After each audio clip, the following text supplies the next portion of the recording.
Have you ever felt like you do not fully belong to the world around you? Like you're here to help others, to guide them, to protect them, but sometimes you yourself feel like a traveler searching for home? If you have strong placements in Revati Nakshatra, this feeling might be deeply familiar. Revati is the final nakshatra of the zodiac. It is a moksha nakshatra, and it is where the long journey of the soul reaches completion before beginning again. In this video, we will explore the mythology, symbolism, psychology, and destiny of Revati Nakshatra. Revati spans from 1640 to 30 degrees Pisces in the sidereal zodiac. It is the 27th and final nakshatra located at the very end of the zodiac wheel. Because it occupies the last degrees of Pisces, Revati represents themes of completion, safe passage, protection, transcendence, and is often described as a cosmic gate between worlds. Revati truly has access to dimensions beyond our own and can access higher as well as lower realms with ease, energetically as well as intuitively. You will find that Revati natives often use the word human nature, human tendencies, human beings, humanness, as if they don't fall under that category. A lot of people experience Revati Nakshatra as non-human, but depending on where they are at spiritually, it's either a very kind and compassionate gaze on human beings while carrying a sense of being superhuman, or it is a sense of superiority while looking down on humans and human nature, or seeing them as too primitive, ignorant, dumb, or animalistic. Evolved natives are able to embody oneness with any fragment of creation. However, when energies of this nakshatra malfunctions or manifest through lower energies, one rejects fragments of creation and feverishly sees themselves as separate and superior, or too good to be here, or experience being suffocated by illusory earth constructs. Since dualities tend to merge in different ways with this nakshatra, Revati natives having mainly ascendant or moon or both in Revati and sometimes even the sun usually have very androgynous energies. One may find it difficult to cast a Revati native into the label of either masculine or feminine because the native will tend to embody both, symbolizing the union of that duality and thus leading to a certain establishment of completion, just like the concept of Ardhanarishwara, Shiva and Shakti. Thus, Revati, always as an energetic presence, will often be difficult to typecast into one end of any spectrum because they embody both ends of any spectrum within duality, because everything merges back into Revati. All of our differences, all of our individualities merge back into one single cosmic force that is the universe or the divine. And that is why this nakshatra is associated with merging or completion, union. We all return to the same source that we came from, and we're all one and the same. And that is the theme of this nakshatra. That's why Revati can be very compassionate and understanding, because there is an inherent understanding of this belonging. Even in this manner, you can see how Revati does not embody belonging to the planet and human beings, but at the same time is very highly aware that we all belong to one another and we're all one and the same. So even there, you cannot typecast Revati into one end of any spectrum or truth or reality. So it is truly a nakshatra of going beyond what is, going beyond this reality. The sign of Pisces is ruled by Jupiter and Revati Nakshatra is ruled by Mercury. Revati natives can often find a way to intellectually speak about expansive and vast spiritual concepts and higher information that their intuition can confirm in ways that the human intellect can perceive. It is almost like they can download knowledge databases from the cosmos.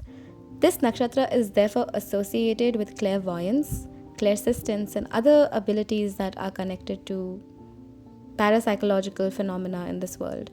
Spiritual intelligence and intuition and all kinds of communication, these are key aspects of this nakshatra since its ruler is Mercury. The subconscious of a Revati native is highly aware of truths beyond merely life on earth.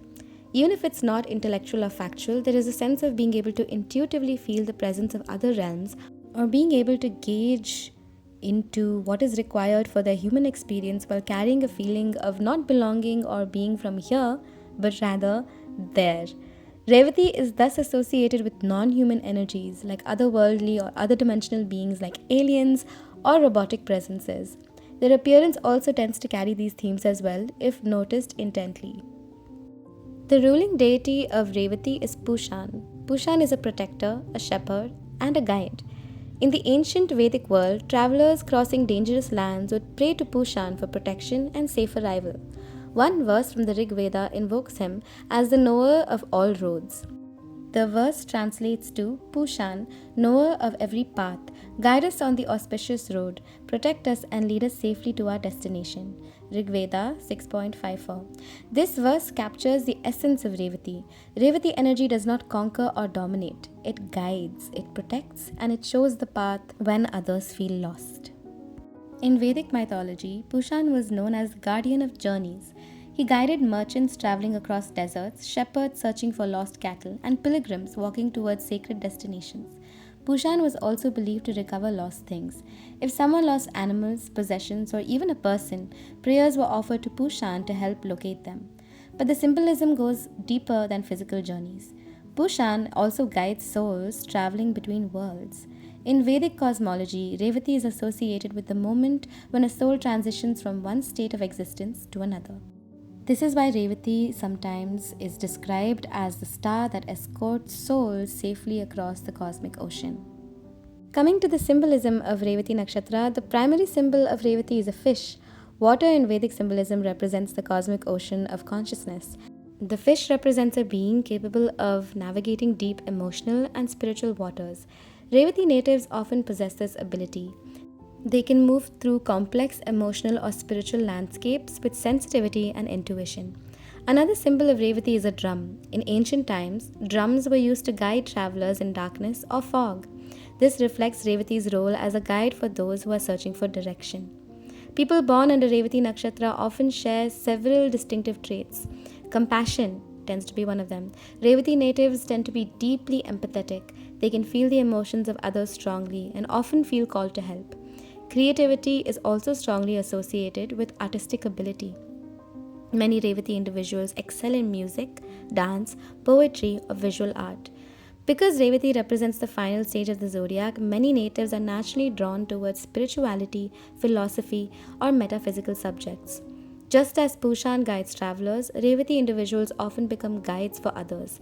They may become teachers, healers, counselors, or mentors. Coming to the shadow side of Revati, every nakshatra contains both light and shadows. For Revati, the challenges often revolve around boundaries and grounding. Because they are compassionate and idealistic, Revati natives may sometimes absorb the energies of others, feel overwhelmed by emotional environments, struggle with practical realities. In early life, many Revati individuals feel directionless and especially misunderstood. But this confusion often transforms into wisdom later in life. Once they find their path, they often become powerful guides for others. I'd like to conclude this video by quoting Claire Nakti, a YouTuber who has beautifully deconstructed Revati's energy for us. Heja Geiger and his art shows the extreme sensual and alien-like nature of this nakshatra, as well as the depths you reach with Revati, which seem extremely mechanical, inhuman, and alien compared to others due to the fact that they absorb all impressions and have channeled all of their light into the upper centers, thus seeming superhuman. That height of Mercury's coldness, transcending human emotion and relatability. They show an extremely low realm, but in truth, it shows a person that dwells in the darkness but has united the ultimate darkness and creepiness with the highest, showing why it mixes the lowest matter with the highest form of consciousness like a marriage of heaven and hell. Thank you so much for watching this video. Please stay tuned for more nakshatra videos like this one. Please like, share, comment, subscribe, hit the post notifications so we can stay connected, and I will see you next time. Bye.